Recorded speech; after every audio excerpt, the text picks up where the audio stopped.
Nikolai Triik. Kui Nikolai Triik lõpetas gümnaasiumi, algas 20. sajand. Õhk oli nii elektrit täis, et Teslad võinuks sõita nädalaid läbi end laadimata. Revolutsioon oli tulemas. Lehvisid uued suunad ja nägemused. Et hakata professionaalseks kunstnikuks, tuli minna Peterburgi, parun Stiglitsi kunstikooli, kuna seal oli väike õppemaks.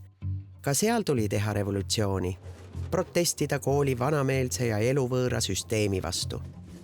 Vastutasuks visati Triik koolist välja ja ta leidis end Tallinnast, Ants Laikmaa ateljeekoolist.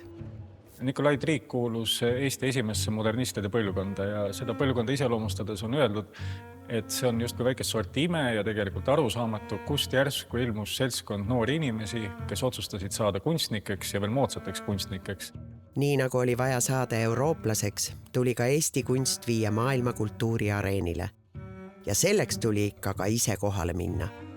Olgugi, et esmalt vaid Ahvenamaale, kus Triik hakkas nägema värve. Kas maali ülesanne, kui me vaatame maali, on peegeldada reaalsust või maali ülesanne on luua ainulaadne, esmakordne kombinatsioon värvidest, vormidest, pinslitõmmetest. Ja Triik modernistina kahtlemata peab olulisemaks seda teist. Kui me vaatame maali, siis me ei vaata mitte niivõrd seda, mida seal on kujutatud, puukest, ojakest, mäekest, vaid me vaatame, kuidas seda kõike on kujutatud.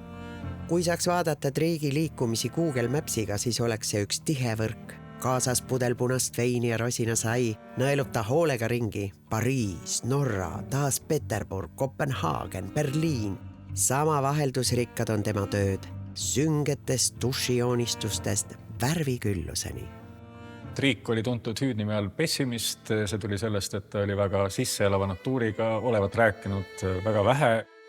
Tema portreede puhul torkab silma, kuidas ta proovib tabada inimese psühholoogiat ja vähemalt üks modell on öelnud, kuidas ta tundis ennast erakordselt rahulikuna, hoituna, turvalisena. Ta julges vaadata otse kunstnikule, ehk siis täna meile vaatajatele otsa. Viimaks maabub Triik aga Tartus Pallases. Õpetab rohkem ja vähem andekaid õpilasi ja suubub üha sügavamale masendusse.